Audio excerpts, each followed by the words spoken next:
গালে ঘায়ের কারণে আমার গলা থেকে শব্দ বেরোতে খুব কষ্ট হয়েছে। আচ্ছা। আর কথা বলতে আমার খুব কষ্ট হয়েছে, কথা প্রায় বলতাম না। আচ্ছা।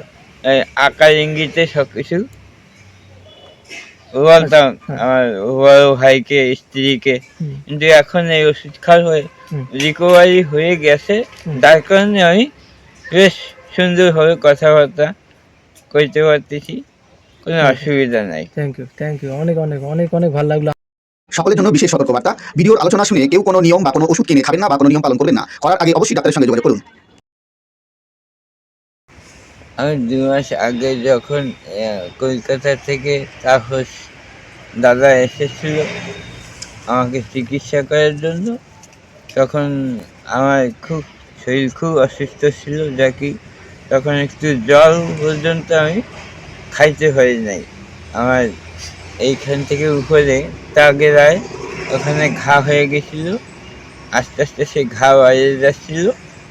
তো ওই দাদা এসে, ওই দাদার ভিডিও দেখার পরে দাদা এসে যে ওষুধপত্র দিল, সেটা খাওয়ার পরে ধীরে ধীরে ধীরে ধীরে রিকভারি হয়ে গেছে। এখন এই ২ মাস পরে তখনের যে পরিস্থিতি ছিল তার থেকে কমসে কম 60% আমি ভালো আছি। বাহ, 60% ভালো আছেন। 60%। আরেকটা আমার ২ মাসের ভিতরেই আমার মনে হয় আমি 100% ঠিক হয়ে যাবো আমি এই ওষুধ ব্যবহার করতে পারলে। বাহ, সাধু সাধু।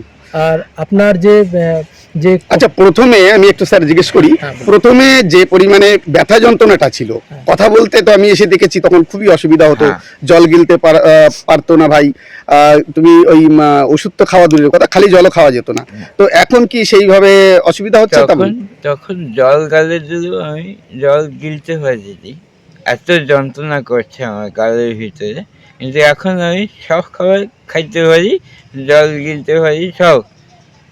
এই কি বলে বেদানার রস, আপেলের রস কিছুই খাইতে পারতাম না, আমার গালের জল দিলে পর্যন্ত যন্ত্রণা করতো। এখন যে কোনো খাবার আমার মনে হয়, এখন আমার যদি খাবার ভাত দেওয়া হয় আমি সেটাও খাইতে পারবো। আমার মনে একটা স্ফূর্তি জাগে। একদম।